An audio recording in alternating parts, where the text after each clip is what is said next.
السلام علیکم ورحمۃ اللہ وبرکاتہ۔ آج کے ہمارے بیان کا موضوع ہے برکات و معجزات ختم نبوت صلی اللہ علیہ وسلم۔ اس سے پہلے آپ ہمارے چینل کو سبسکرائب کریں، بیل آئیکن کو پریس کریں، لائک اور شیئر کریں۔ نحمدہ ونصلی علی رسولہ الکریم، اما بعد فاعوذ باللہ من الشیطان الرجیم، بسم اللہ الرحمن الرحیم۔ قال اللہ تعالی فی القرآن المجید والفرقان الحمید، وما محمد الا رسول قد خلت من قبلہ الرسل، صدق اللہ العظیم۔ میری محترم پردہ نشین پیاری مائیں، بہنیں، بیٹیاں، السلام علیکم ورحمۃ اللہ وبرکاتہ۔ حضرت آدم علیہ السلام سے لے کر حضرت عیسیٰ علیہ السلام تک 1,24,000 کم و بیش انبیاء اور رسول اللہ نے روئے زمین پر بھیجے۔ جو نبی جس زمانے میں آیا وہ اس زمانے کا نبی، ہر نبی اپنے علاقے کا نبی۔ جتنے پیغمبر دنیا میں آئے، کوئی کسی قصبے کا نبی، کوئی شہر کا نبی، کوئی بستی کا نبی، کوئی علاقے کا نبی۔ لیکن جب باری آئی آمنہ کے لال کی، صاحب جمال و کمال کی، محبوب رب ذوالجلال کی، سید الاولین والآخرین، خاتم النبیین کی، امام المعصومین کی، امام المرسلین کی، اللہ نے جب آقا کریم کو بھیجا تو اللہ نے تمام حدود و قیود ختم کر دیے۔ جہاں تک رب کی ربوبیت، آقا کی نبوت، وہ رب العالمین، یہ رحمت للعالمین، وہ خدا، یہ مصطفیٰ، وہ ربوبیت کے تخت پر، یہ نبوت کے تخت پر، وہ رب العلا، یہ شمس الضحیٰ، کروڑوں قیامتیں برپا ہو سکتی ہیں، الوہیت کے تخت پر جا کوئی نہیں سکتا، نبوت کے تخت پر نیا نبی کوئی نہیں آ سکتا۔ میں بات سمجھانا چاہتی ہوں کہ ہر نبی اپنی قوم کا نبی، علاقے کا نبی، لیکن جب رسول اللہ صلی اللہ علیہ وسلم آئے تو سارے زمانے بھی حضور کے ہیں، سارے علاقے بھی حضور علیہ السلام کے ہیں، مشرق سے مغرب تک، عرب سے عجم تک، شمال سے جنوب تک، عرش بری سے تخت الثریٰ تک، اس پوری کائنات میں اب اگر کسی کی نبوت کا راج ہے تو ختم نبوت والے نبی علیہ السلام کا راج ہے۔ ہمارا عقیدہ ہے قرآن کی روشنی میں جب کائنات میں کچھ نہیں تھا، اللہ کی ذات تھی، یا جب رب نے روح کو بنایا تھا، اس وقت بھی اگر کسی نبی کی نبوت کا ڈنکا بجا ہے تو وَإِذْ أَخَذَ اللَّهُ مِيثَاقَ النَّبِيِّينَ لَمَّا آتَيْتُكُم مِّن كِتَابٍ وَحِكْمَةٍ ثُمَّ جَاءَكُمْ رَسُولٌ مُصَدِّقًا لِّمَا مَعَكُمْ۔ حضور علیہ السلام کی نبوت کا راج تھا۔ اللہ نے انسانوں کی ہدایت کے لیے انبیاء کا سلسلہ جاری کیا۔ ہر نبی جہاں اپنی نبوت کا اعلان کرتا تھا، حضور علیہ السلام کی ختم نبوت کا اعلان بھی ساتھ کرتا تھا۔ حضرت عیسیٰ علیہ السلام کے بعد جب رسول اللہ صلی اللہ علیہ وسلم آئے ہیں تو اب سارا زمانہ محبوب رب ذوالجلال کا زمانہ ہے۔ بلکہ اس سے اگلی بات کہتی ہوں، عالم برزخ میں من ربک کے بعد من نبیک کا سوال کس نبی کی نبوت کے متعلق ہے تو حضور علیہ السلام کی ختم نبوت کا اعلان ہے۔ کل میدان قیامت میں شفاعت کبریٰ کا تاج جب میرے محبوب مصطفیٰ صلی اللہ علیہ وسلم پہنیں گے اور تمام انسانیت کے حضور علیہ السلام سفارش کریں گے تو اس وقت بھی ختم نبوت والے نبی کا راج ہوگا۔ ایک حدیث میں آتا ہے کہ صحابہ کرام رضوان اللہ علیہم اجمعین نے کہا، محبوب میدان محشر ہوگا، نفسا نفسی کا عالم ہوگا، ہر آدمی اپنے گناہوں کے مطابق پسینے میں شرابور ہوگا، آپ اللہ کی قربتوں میں ہوں گے، ہم آپ کو کہاں تلاش کریں گے؟ حضور علیہ السلام نے ارشاد فرمایا، میرے امتیوں گھبرانا مت، 3 مقامات پر مجھے تلاش کرنا۔ جب قیامت کا دن ہوگا، اللہ کی جلالت ہوگی، محشر کی گرمی ہوگی، میں اس وقت میزان پر کھڑے ہو کر اپنے گناہگار امتیوں کے اعمال وزن کروا رہا ہوں گا۔ اس میدان محشر میں اپنے حوض کوثر پر اپنی امت کے گناہگاروں کو پیالے بھر بھر کر پلا رہا ہوں گا۔ پل صراط پر کھڑے ہو کر گنہگار امت کی مغفرت کا فیصلہ ہونے کے بعد میں ان کو اپنے ہاتھوں سے جنت میں داخل کروا رہا ہوں گا۔ قیامت کے دن حضور علیہ الصلاۃ والسلام کی نبوت کا راج ہوگا۔ کل قیامت کے دن اگر کسی کی نبوت کا راج ہے تو ختم نبوت والے نبی کی نبوت کا راج ہے، بلکہ جنت میں جانے کے بعد بھی وہاں اگر کسی نبی کی نبوت ہوگی تو محبوب مصطفیٰ صلی اللہ علیہ وسلم کی نبوت ہوگی، حضور علیہ الصلاۃ والسلام کی رسالت ہوگی، رسول اللہ صلی اللہ علیہ وسلم کی ختم نبوت کا اعلان ہوگا۔ تو میں یہ بات سمجھا رہی ہوں کہ سارے زمانے بھی حضور کے، سارے علاقے بھی حضور کے، اب یہاں پر کسی نبی کی ضرورت نہیں، نہ کسی زمانے میں کوئی نبی آئے گا۔ حضرت عیسیٰ علیہ السلام بھی لوٹ کر آئیں گے تو کلمہ حضور کا ہوگا، اور اس امت کے اعزاز کے کیا کہنے۔ حضرت عیسیٰ علیہ السلام نبی اپنی امت کے ہیں، مگر ان کی امامت کے لیے اس امت کا عالم آگے کھڑا ہوگا۔ حضرت عیسیٰ علیہ السلام نبی اپنی امت کے ہوں گے، لیکن جس سے شادی کریں گے ان کا خطبہ نکاح اس امت کا عالم پڑھائے گا۔ یہ محبوب مصطفیٰ صلی اللہ علیہ وسلم کے صدقے سے اس امت کو اعزاز ملا۔ ہر نبی اپنے زمانے کا نبی، لیکن رسول اللہ صلی اللہ علیہ وسلم قیامت تک کی انسانیت کے نبی۔ اللہ ہر نبی کو اس کی نبوت کو کائنات پر غالب کرنے کے لیے ایک معجزہ دیتے ہیں۔ معجزہ کہتے ہیں نبی کے ہاتھ سے ایسا کام ظاہر ہو جس کا مقابلہ کرنے سے پوری دنیا عاجز آ جائے، پوری دنیا نہ کر سکے، نبی کر کے دکھا دے، اس کو معجزہ کہتے ہیں۔ ہر نبی نے اپنے اعلان نبوت کے ساتھ معجزہ ظاہر کیا، کسی کو ایک معجزہ دیا، کسی کو 2 معجزے دیے، کسی کو 3 معجزے دیے۔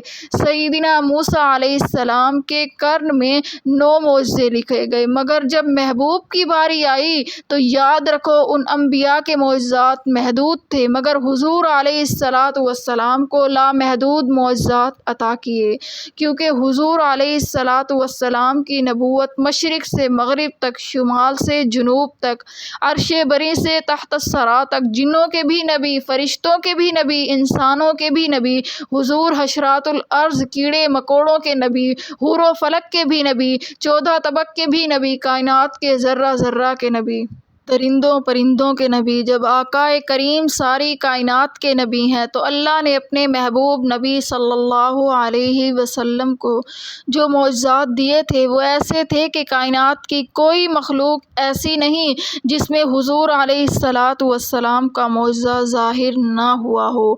آپ صلی اللہ علیہ وسلم نے فرشتوں میں معجزے ظاہر کیے، انسانوں میں معجزے ظاہر کیے، پرندوں میں، درندوں میں معجزے ظاہر ہوئے، ہوا میں، پانی میں، آسمان میں معجزے ظاہر ہوئے، چاند پر معجزہ ظاہر ہوا، سورج پر معجزہ ظاہر ہوا۔ کائنات کا کوئی حصہ ایسا نہیں جہاں حضور علیہ الصلاۃ والسلام کی نبوت کا معجزہ نہ ظاہر ہوا ہو۔ یہ ختم نبوت کی علامت ہے کہ رسول اللہ صلی اللہ علیہ وسلم نبی بھی پوری کائنات کے، اور پوری کائنات میں آپ کے معجزات ظاہر ہوئے۔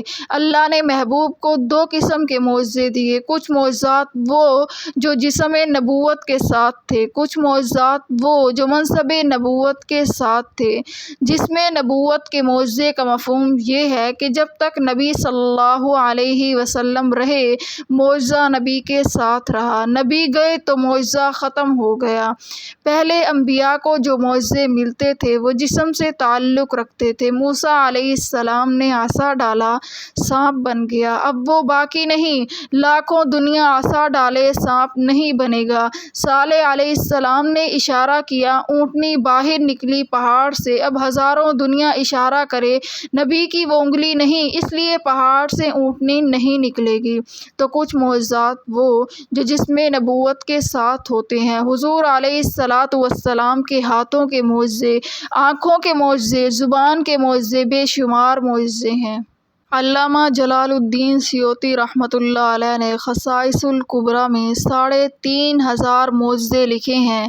یہ حضور علیہ الصلاۃ والسلام کی ختم نبوت کی عظیم دلیل تھی کہ نگاہ کی تاثیر کا یہ عالم تھا کہ میری اور آپ کی کچھ دور تک نہیں پڑتی۔ رسول اللہ صلی اللہ علیہ وسلم کا معجزہ تھا، جیسے سامنے دیکھتے تھے ویسے پیچھے دیکھتے تھے، جیسے قریب دیکھتے تھے ویسے دور دیکھتے تھے۔ نگاہ کی تاثیر ہے، تاجر کو دیکھا صدیق بن کے آیا، تلوار اٹھا کر آنے والے پر نظر پڑی ہے، عمر عادل بنا ہے، دولت مند کو دیکھا ذو النورین بنے ہیں، 6 سال کے کھیلتے بچے کو دیکھا ہے، حیدر کرار بنے ہیں، یمنی پر نگاہ پڑی ہے، ابو ہریرہ بنا ہے، ابن مسعود کو دیکھا فقیہ امت بنے ہیں، ابن عباس کو دیکھا ہے تو وہ قرآن کا مفسر بنا ہے۔ یہ نگاہ کی تاثیر ہے۔ عربی نہیں عجمی ہے، سید نہیں حبشی ہے، گورا نہیں کالا ہے، خوبصورت نہیں سانولا ہے، اپنا نہیں پرایا ہے، قریب کا نہیں دور کا ہے، آقا کریم کی نگاہ میں ہے، چلتا زمین پر ہے، پاؤں کی کھٹک جنت میں سنائی دیتی ہے، زبان معجزہ ہے، میں اور آپ بولیں تو منہ سے تھوک نکلے، نبی بولیں تو نور کی کرنیں نکلیں، میری اور آپ کی کوئی حیثیت نہیں، لیکن نبی بولے تو کلام رسول اللہ لاب میں وہ تاثیر ہے کہ صدیق کی ایڑی پر لگے تو ضیاق ہے، حضرت علی کی آنکھ میں لگے تو درد ختم ہو جائے، کھارے کنویں میں جائے میٹھا بن جائے، 3 کی روٹی میں جائے 300 سیراب ہو جائیں، یہ ہاتھ ہے معجزہ۔ پیغمبر ان ہاتھوں کو جوڑے آسمان پر بادل جمع ہوں، نبی علیہ الصلاۃ والسلام چہرے پر ہاتھ پھیرے آسمان سے مینا برسنا شروع ہو، انگلی سے اشارہ کرے چاند 2 ٹکڑے ہو جائے، درخت کو اشارہ کرے زمین کو چیر کر قدموں میں آئے، ٹوٹے ہوئے بازوؤں پر ہاتھ پھیرے تندرست اور صحیح سالم ہو جائے، نکلی ہوئی آنکھ کو اس کی جگہ پر رکھے تو درست ہو جائے۔ یہ طب عرضی حضور علیہ الصلاۃ والسلام کا معجزہ۔ آقا کریم جب چلتے تھے تو زمین سمٹ کر قدموں میں آتی تھی، یہ نبی علیہ الصلاۃ والسلام کی نبوت کا معجزہ۔ یہی قدم مکہ کی پتھریلی زمین پر رکھے تو مکہ مکرمہ بن گیا۔ مدینہ کی زمین جس کو یثرب بیماروں کا گڑھ کہا جاتا تھا، نبی علیہ الصلاۃ والسلام کے قدموں کی تاثیر ہے کہ مدینہ منورہ بنا، طیبہ بنا، طابہ بنا، مطابہ بنا، معظمہ بنا، مکرمہ بنا۔ یہی قدم ہے۔ بیت المقدس میں لگے تو امام الانبیاء بنے، بیت المعمور میں لگے امام الملائکہ بنے۔ اگر نبی ان قدموں میں سے اللہ کے عرش تک پہنچے ہیں، محمد الرسول اللہ صلی اللہ علیہ وسلم کی آمد پر قیامت تک عرش ناز کر رہا ہے۔ ہر نبی کا معجزہ محدود، لیکن رسول اللہ صلی اللہ علیہ وسلم کے معجزات کی کوئی حد نہیں۔ صرف ایک بات سمجھانا چاہتی ہوں کہ جہاں جہاں رسول اللہ صلی اللہ علیہ وسلم کی نبوت ہے، وہاں اب بھی نبوت کے معجزات موجود ہیں۔ جو جسم کے معجزے تھے وہ تو جسم کے ساتھ چلے گئے۔ آقا اس عالم فانی سے اپنے روضہ اطہر قبر مبارک میں ہیں۔ جو ہاتھ کے معجزے تھے وہ ساتھ چلے گئے، جو نگاہ کے معجزے تھے وہ ساتھ چلے گئے، جو زبان کے معجزے تھے وہ ساتھ چلے گئے، لیکن رب نے حضور علیہ الصلاۃ والسلام کو دوسرے معجزے عطا کیے جو پیغمبر مصطفیٰ صلی اللہ علیہ وسلم کی رسالت کے معجزے ہیں، یعنی منصب رسالت کے ساتھ ہیں، مشن رسالت کے ساتھ ہیں۔ جب تک نبوت ہے اس وقت تک معجزہ ہے، جہاں جہاں نبوت وہاں وہاں معجزہ، جہاں جہاں رسالت وہاں وہاں معجزہ۔ ان میں سے چند ایک بیان کرتی ہوں۔ آپ سب جانتے ہیں زمزم ایک پانی ہے، حضرت اسماعیل علیہ السلام کا معجزہ ہے، لیکن میں سب علماء کے ساتھ معذرت کرتی ہوں، کہتی ہوں کہ ہم نے جو کتابوں میں پڑھا کہ معجزہ کہتے اس کو اعلان نبوت کے بعد نبی سے ظاہر ہو۔ یہ زمزم اگر حضرت اسماعیل علیہ السلام کا معجزہ مانیں، یہ تو اس وقت نکلا تھا جب بچہ ایڑیاں رگڑ رہا تھا۔ پتہ چلا حضرت اسماعیل علیہ السلام کا معجزہ نہیں، حضرت ابراہیم علیہ السلام کا بھی معجزہ نہیں، کیونکہ وہ اس وقت وہاں موجود نہیں تھے۔ اماں ہاجرہ کا معجزہ بھی نہیں کہ عورت نبی نہیں بنتی تو پھر یہ کس کا معجزہ ہے؟ اگر حضرت اسماعیل علیہ السلام کا معجزہ تھا تو یہ ان کے جانے کے بعد زمزم کا کنواں بند ہو چکا تھا۔ حضور علیہ السلام کے جد امجد حضرت عبد المطلب نے خواب دیکھا، حکم ہوا اس زمین کو کھودو۔ جب کھودا گیا تو زمزم کا کنواں نگل گیا تو محبوب مصطفیٰ صلی اللہ علیہ وسلم تشریف لائے۔ عمرۃ القضاء کے موقع پر یا حجۃ الوداع کے موقع پر رسول اللہ صلی اللہ علیہ وسلم نے مشکیزے سے پانی پیا۔ پینے کے بعد اس کنویں میں انڈیل کر فرمایا، قیامت تک جتنے بھی لوگ زمزم پئیں گے سب محمد صلی اللہ علیہ وسلم کا جھوٹا پئیں گے۔ سبحان اللہ۔ آج پوری دنیا کو چیلنج ہے کہ حضرت موسیٰ کلیم اللہ کے امتی کہلوانے والے اپنے نبی کا کوئی ایسا معجزہ دکھاؤ، نبی کی نشانی پیش کرو کہ حضرت عیسیٰ علیہ السلام کی نبوت کے ماننے والوں اپنے نبوت کی کوئی نشانی دکھاؤ، اپنے اپنے مذہبی رہنماؤں مقتداؤں کی کوئی نشانی پیش کرو۔ ہمارے نبی کی ختم نبوت کی عظیم دلیل ہے۔ اب جو بات کہہ رہی ہوں غور سے سمجھنا۔ جو بچہ ماں کے پیٹ سے آیا اس کو شعور آیا، اس نے اپنی زبان سے کلمہ پڑھا، لا الہ الا اللہ محمد الرسول اللہ۔ میرا دعویٰ یہ ہے کہ کلمہ پڑھنے والا جب تک نبی کا جھوٹا پانی پی نہ لے اس وقت تک اس کو موت نہیں آتی۔ اس مجمع میں حاجی گنتی میں بیٹھے ہیں، لیکن کوئی آدمی کھڑا ہو کے کوئی کہہ دے کہ میں نے زندگی میں زمزم کبھی نہیں پیا، یہ وہ معجزہ ہے جو کوئی اور اپنے نبی کا معجزہ نہیں دکھا سکتا۔ یہ میرے نبی کی نبوت کا اعجاز ہے کہ یہ اب تک موجود ہے۔ رسول اللہ صلی اللہ علیہ وسلم نے حج کیا تھا، اس وقت 1,00,000 حاجی تھے اور وہ میدان عرفات میں جمع ہو گئے تھے۔ عرفات کی حد جتنی اس وقت تھی آج بھی اتنی ہے، لیکن اس وقت 1,00,000 آدمی تھا تو میدان بھرا بھرا لگتا تھا۔ اس سال سعودی حکومت کی رپورٹ کے مطابق 50,00,000 آدمی تھا۔ جیسے 1,00,000 کے آنے کے بعد جگہ خالی لگتی تھی، اب 50,00,000 آ جائے تو جگہ اب بھی خالی لگتی ہے۔ یہ رسول اللہ صلی اللہ علیہ وسلم کی نبوت کا معجزہ ہے جو قیامت تک رہے گا۔ محبوب مصطفیٰ صلی اللہ علیہ وسلم کی ختم نبوت کی ایک اور دلیل، دن کو عرفات رات کو مزدلفہ میں جب گئے تو کنکریاں چنتے گئے، شیطان کو مارنی ہیں۔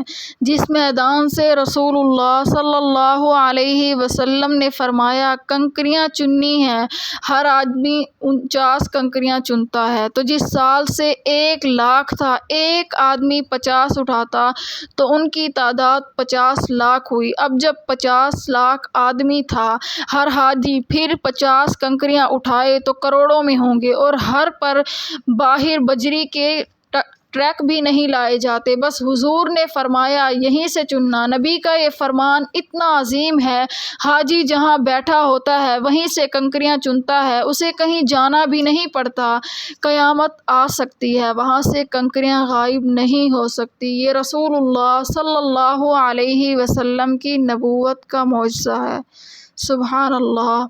عیسیٰ علیہ السلام آسمانوں پر زندہ ہیں، ان کی موت کو ثابت کرنے والا کافر ہے، یہ اہل سنت والجماعت کا عقیدہ ہے۔ لیکن مرزا قادیانی نے اپنی بے غیرتی کا سب سے پہلا اظہار یہی کیا تھا کہ اس نے حیات عیسیٰ کا انکار کیا تھا۔ حضرت عیسیٰ علیہ السلام زندہ ہیں، آسمانوں پر ان کے علاوہ باقی نبی کہاں ہیں؟ اپنی اپنی قبروں میں۔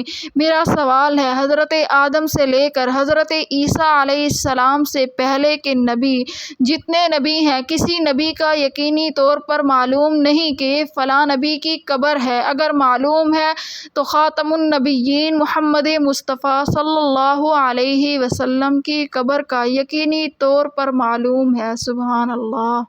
اے اللہ، جس شہر میں ہمارے آقا کریم مصطفیٰ صلی اللہ علیہ وسلم مدفن ہیں وہیں ہمیں موت دینا۔ کوئی یہ نہیں کہہ سکتا کہ حضرت آدم علیہ السلام کی قبر ہے، یہ حضرت نوح علیہ السلام کی قبر ہے، یہ حضرت ابراہیم علیہ السلام، یہ حضرت یوسف، یہ حضرت زکریا، حضرت الیاس، حضرت یسع، حضرت شیس، حضرت ذوالکفل، حضرت موسیٰ علیہ السلام۔ کسی قبر کا نشان موجود نہیں۔ اگر یہ نشان موجود ہے تو صرف آقا کریم مصطفیٰ صلی اللہ علیہ وسلم کی قبر کا۔ اس کی حکمت کیا ہے؟ کیونکہ ختم نبوت کے تاجدار جب دنیا میں تھے تو امت کو اپنے ساتھ وابستہ رکھا۔ جب یہاں سے وصال فرما کے عالم قبر میں گئے ہیں تو پوری امت کو اپنی قبر کے ساتھ جوڑا ہے۔ بلکہ حدیث میں ہے، من زار قبری وجبت شفاعتی، جس نے میری قبر کی زیارت کی مجھ پر واجب ہے کہ اس کی میں شفاعت کروں گا۔ من صلی علی قبری عند قبری سمعتہ، جو میری قبر پر درود پڑھتا ہے میں خود سنتا ہوں۔ من زار قبری فہو من جواری، جو میری قبر کی زیارت کے لیے آیا قیامت کے دن میرا ہمسایہ بن کے اٹھے گا۔ سبحان اللہ۔ حج کے لیے مدینہ میں میری زیارت کے لیے نہیں آیا، اس نے بڑی زیادتی کی۔ اشارہ کر کے بتلایا، زندہ ہیں تو محبوب کے ساتھ رہو، محبوب اپنے حجرے اقدس میں آرام فرما رہے ہیں تو امتیوں تمہارے نبی کی ختم نبوت کی علامت ہے، تم اپنے نبی کی قبر سے جڑے ہوئے ہو۔ میں کہتی ہوں قادیانیوں، تم میں جرأت ہے تو کہو ہمارا اپنا نبی کی قبر سے تعلق ہے، ان کو تو وہاں جانا نصیب نہیں۔ اور میں دعا مانگتی ہوں، اے اللہ جہاں ہمارے آقا گئے وہاں ہمیں موت دے، آمین۔ ایمانداری سے بتاؤ، ثواب تو مکہ میں زیادہ ہوتا ہے، لیکن ہر آدمی کہتا ہے اے اللہ مدینے کی موت دے، اے اللہ مدینے کی زیارت کرا دے، اے اللہ مدینے میں جانا نصیب کر، اے اللہ مدینے سے تعلق نصیب کر۔ اس میں حکمت کیا ہے؟ تو اس میں ایک عقیدہ سمجھاتی ہوں، جہاں تمہارا نبی وہاں تمہارا رہنا بھی سعادت، وہاں موت بھی سعادت، وہاں پر موت بھی بابرکت ہے۔ سبحان اللہ۔ قرآن مجید حضور علیہ السلام کی ختم نبوت کا معجزہ ہے۔ زمین کا کوئی ذرہ ایسا نہیں جہاں قرآن موجود نہ ہو، اور میرا دعویٰ یہ ہے کہ جس دن سے قرآن پاک اترا اس دن سے لے کر اس وقت تک ایک سیکنڈ نہیں گزرا کہ قرآن نہ ہو، ورنہ دنیا رہی ہو یہ مسلسل قرآن موجود ہے۔ یہ حضور علیہ السلام کی ختم نبوت کی علامت ہے۔ اس دن سے لے کر آج تک جیسے قرآن موجود و محفوظ ہے ایسے نبی کی سنت بھی محفوظ و موجود ہے، علم نبوت بھی محفوظ، علم حدیث بھی محفوظ ہے، اس لیے کہ قرآن متن ہے، حدیث اس کی شرح ہے، قرآن اجمال ہے، حدیث اس کی تفصیل ہے، قرآن وحی ہے، نبی کی زبان وحی کی ترجمان ہے، اس لیے وحی کو وحی والا نبی تو سمجھ سکتا ہے، بغیر وحی والا کوئی نہیں سمجھ سکتا۔ اس لیے حدیث بھی حضور کے زمانے سے لے کر آج تک ایسے محفوظ ہے جیسے اللہ کا قرآن محفوظ ہے۔ سبحان اللہ۔ اسی طرح یہ مدارس بھی حضور علیہ السلام کی نبوت کا معجزہ ہے۔ جو شخص قرآن کا دشمن ہے، اور یہ بات یاد رکھو معجزے کو ماننا بھی فرض ہے، اس کی عزت کرنا فرض ہے، اور معجزے کا انکار کفر ہے، معجزے کی بے حرمتی کرنا بھی کفر ہے۔ قرآن نبوت کا معجزہ ماننا فرض ہے، اور قرآن کی توہین کرنے والا، قرآن کی بے حرمتی کرنے والا، مدارس اور مساجد نبوت کا معجزہ، ان کی حفاظت کرنے والے، نبوت کے معجزے کے محافظ، ان کو سنبھالنے والے ایمان کی سلامتی کے ساتھ محافظ ہیں۔ سبحان اللہ۔ وآخر دعوانا ان الحمد للہ رب العالمین۔